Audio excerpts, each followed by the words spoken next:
Welcome to the most forward-thinking, inspirational podcast in this reality. The show designed to challenge everything we've been taught. If you've ever felt there had to be more to life, more to existence, then you're listening to the right podcast. Time to open your mind and dive in. This is the Mental Mastery Alliance podcast. And here we go. Ladies and the wonderful gentlemen, welcome back to the Mental Mastery Alliance podcast. Today is July 28th. God, I said it last week and I'm saying it again. What is going on? How is time flying this fast? I don't get it. I don't understand. I don't know. I'm curious about it, though. I'm curious about what it represents for me, for you, for us. Perspective, comprehension, understanding. This whole thing, I know I've said it 1,000 times, but the more and more I really look into it, the more I sit with what I know to be true to me, more I do not believe a damn thing anyone's ever said to me. Anyway, I want to get into a mailbag. So we have had a few emails come in. I haven't prompted one, so I'm going to do it right now. Ladies and gentlemen, if you want to get your emails answered, send us info@the-Mental Mastery Alliance, and we will answer your questions, whatever they are. Today we have 4. I picked 4 today. 4 that I like, 4 that are fun. So let's get right into it. Let's keep it short and sweet. I don't know how short this is going to be, but it's probably going to be pretty sweet. Jennifer R., Madison, Wisconsin. She asks, how do I stop attracting the same type of partner? Hey, Adam, I've been following your podcast for over a year now and love how you talk about energy and self-awareness. Here's my question. Why do I keep attracting the same kind of guy into my life? They start off attentive, then emotionally check out. And I'm left feeling like I'm not enough. I know the common advice is love yourself first, but it feels deeper than that. What am I missing? Is this karma, a soul contract, or just bad luck in the matrix? Thanks for all you do. Jen R., Madison, Wisconsin. Jen, my geography is terrible at this moment in time, but I'm a Green Bay Packers fan, so that's pretty cool. Welcome to Wisconsin's. I think this one's, I don't even know, because love yourself first is a wonderful way of saying certain things. But from my experience, and again, I'm not, I'm no love guru or any of that shit. But energetically, esoterically, 6th dimensionally, 5th dimensionally, I understand that the world reflects back to you everything it needs to reflect. And what that means is if you keep finding the same guy, over and over again, it is you out there. It's you coming back to you. It's what you're putting out. And it's hard for us to figure this out. I mean, it really is. It's really hard for us to be like, to take a good, long, healthy, deep-ish dive and say, I am attracting this. I am drawing this in. So it's potentially one of 2 things. It's actually potentially one of a billion things, if we're being frank. Shout out to my buddy Frank. None of us can be Frank quite like Frank can be Frank. Frankie.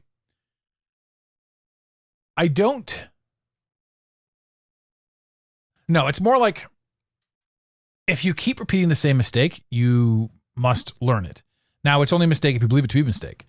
And if these men are checking out, there's a high likelihood that you yourself have checked out. Or checked out when it comes to you, when it comes to putting yourself first. One of the biggest problems that we make is often we try to put them first. We try to make them feel like something. And hope that it comes back to us, which essentially is a game. We end up playing a game with ourselves because we're not being our authentic self.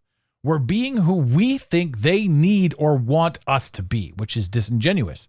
which is the main reason most people lose attention or desire when they pick up on subtle falsities, really.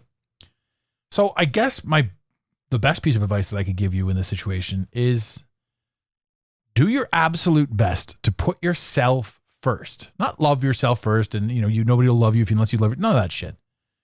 But make sure that you, in the relationship, you are the priority. And that's not to be overzealous. That's not to say, hey, everybody has to boss lady to me and all this shit. It just means that trust your spidey senses.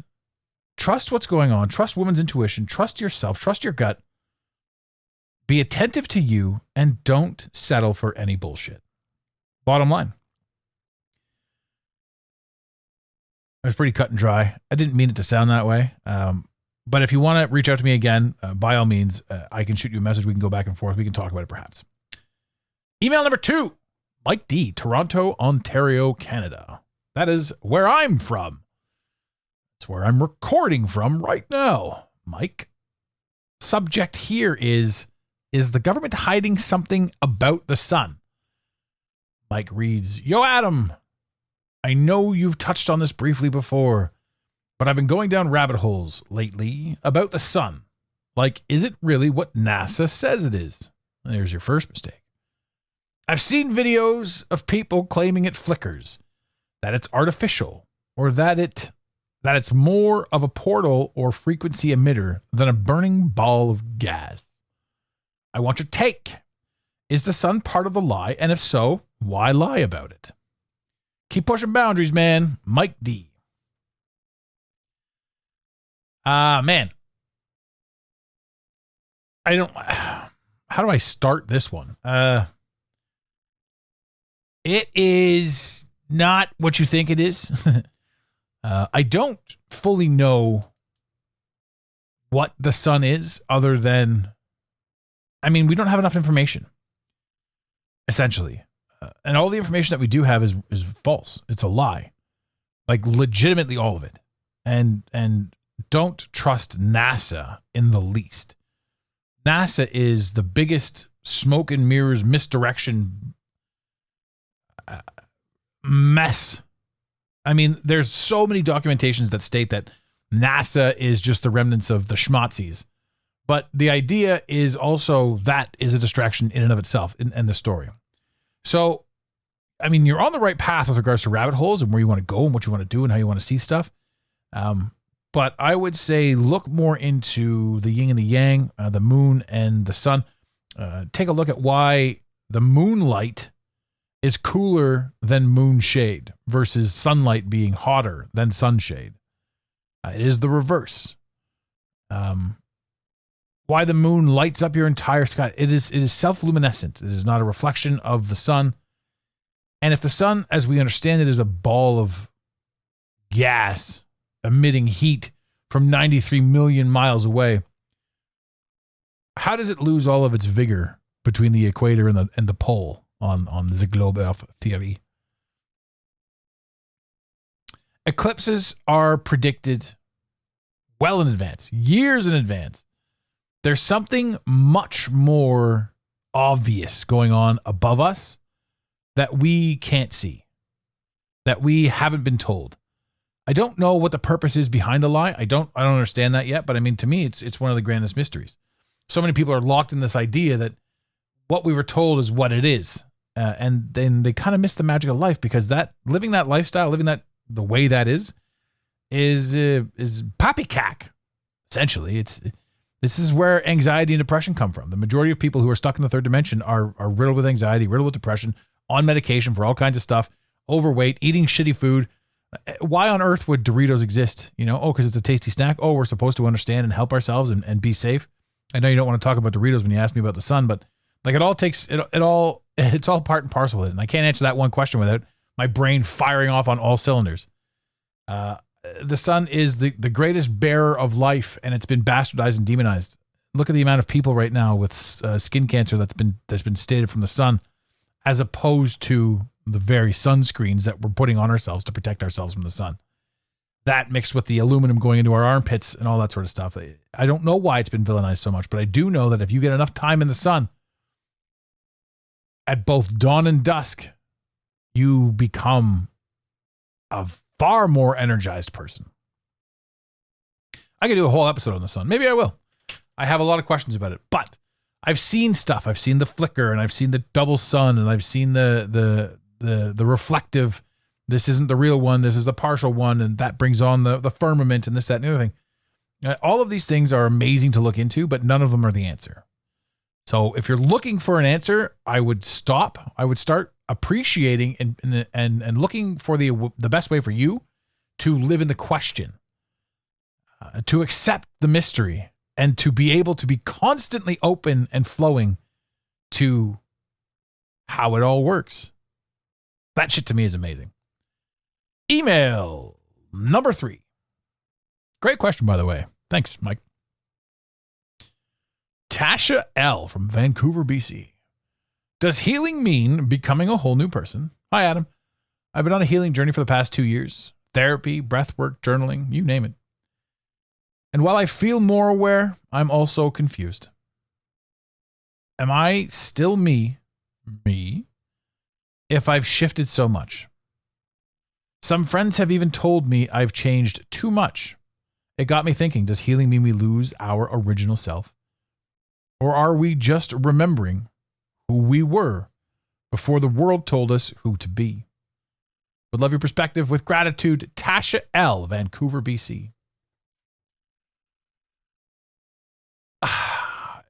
Again, big one. Big question. You guys are coming at us hard here. I love this question because the implication is, if you heal, do you change? Which would imply that there was a point in time in your life that you weren't changing. None of us are sitting in the same desk we sat in when we were in grade 1. And very few of us have the same friends we had when we were in grade 1. Some of us do. That's cool. You have been growing your entire life. You have been changing and adapting your entire life. You have been growing into friends you once admired that no longer had any real use for, because you're growing. And a lot of people aren't. A lot of people are where they are, and they're on their journey, and that is the journey that they're on. The idea that you lose yourself when you grow is foolish. Not really foolish. I mean, it's an understandable statement or question, so I shouldn't say foolish. But the idea that you are any one thing needs to be thrown out. And to me, I look at this and I think to myself, okay, so was it Alan Watts? I think I even said this in the last episode. I did. I'm pretty sure I did. Alan Watts says, you're not born into this world. You're born out of this world. And it is the experiences inside this realm and reality that create the version of you that you're becoming. So every ounce of who you are and what you are becoming is mandatory. And those, from my experience, those telling you that you're changing too much, or you're not yourself, or you're this or that, you know, you've grown. This is one of my favorite quotes, comes from a Stephen King novel, where they're in the past and they're trying to change the past. They're trying to save JFK. The guy says, the more you push against the past, the more the past pushes back. And I've applied that very statement to the universe. The more you push against the matrix, the more you push against the idea of what we were handed, the more the ethos push back. And it's your friends doing their best to be like, hey, don't talk crazy, don't act crazy, don't be crazy. If you're on the right path, oddly enough, you're going to face adversity all over the place. This is the truth of the matter. This is what it's all about. Because if it were easy, why would, everybody would do it? There'd be no gratitude. There'd be no appreciation. There'd be no nothing towards what it is that you're doing. Which is why when you pose a simple question on the internet, for example, you're going to see a bunch of the simulation people, the NPCs, clap back at you with ignorance. They're going to call you names because you're asking a true question. They're going to make fun of you. It just happened to me the other day.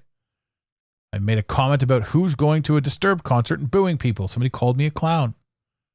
My response was quite hilarious, I thought. I said, tell me who you voted for, without telling me who you voted for.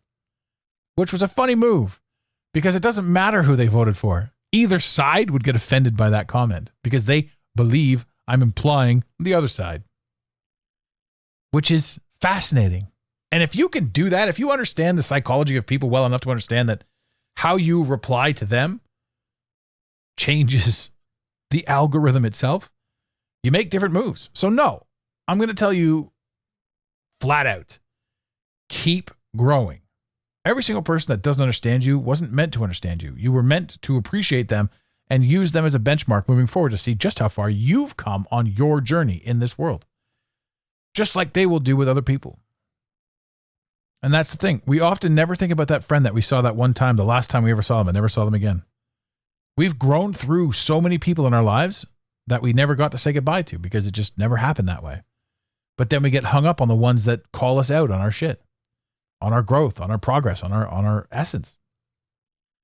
So keep doing you, keep pushing, keep being awesome, and they'll either join you or they won't.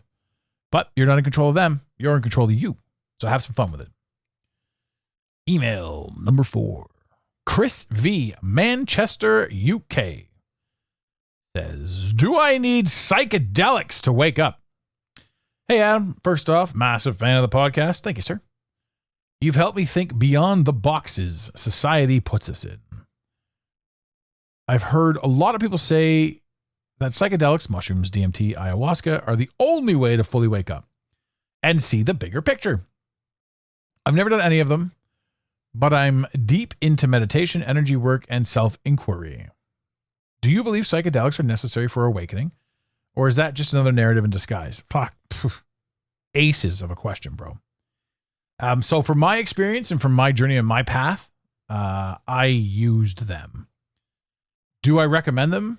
I don't recommend them and I don't not recommend them. I recommend that you be comfortable on your journey and you make the decision for what you want to do. When I was younger, I wasn't awake. I wasn't thinking certain things. I was just like, whatever, I was just trying to fit in, I guess. But I did a lot of acid in high school. Maybe not a lot, but certainly more than 5 or maybe 10. No, probably between 5 and 10. And I remember saying to myself the last time I did it, lasted 8 hours. I'm like, I am not doing this again. But I would also assume that contributed to my ability to see things, certainly. I loved, and I remember too, when I was younger, I said, there's definitely going to come a time in my life where I'm stone sober. And it's weird that I knew that back then, but I knew it. And I said, but I'll probably never stop doing mushrooms. Now, I haven't done mushrooms in quite a few years, but I do know that after every single one of my mushroom experiences, I've gotten some answers and I felt a little bit more relaxed. So, and I'm definitely into DMT. I'm curious. I want to do a whole shaman experience. I want to go down to Peru. I want to go with the Sherpas into the mountains, do the whole thing, the 3-day fast. I want to see what it's all about. Every single chemical, plant type of thing, human, we all produce the DMT molecule. There's all this story of mapping the DMT realm and this idea that you go somewhere else. I'm curious. I want to know what it's all about. Again, I don't believe in physicality. So I don't believe in the physical realm. I don't believe we're locked into anything. I do believe that we took this moment that we have right now, or recreated this moment, which seems like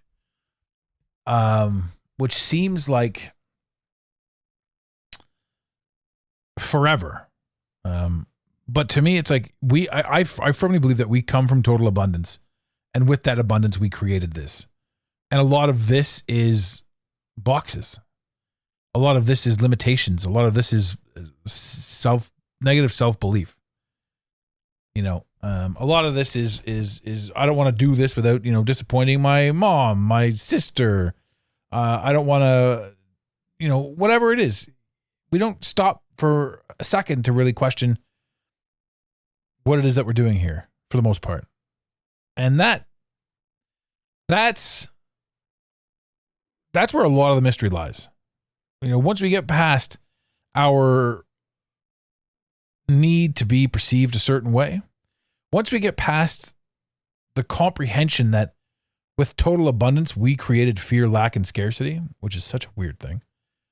But also that on one hand, perhaps we've been prompted to do it. On another hand, perhaps we're the ones prompting us to do it.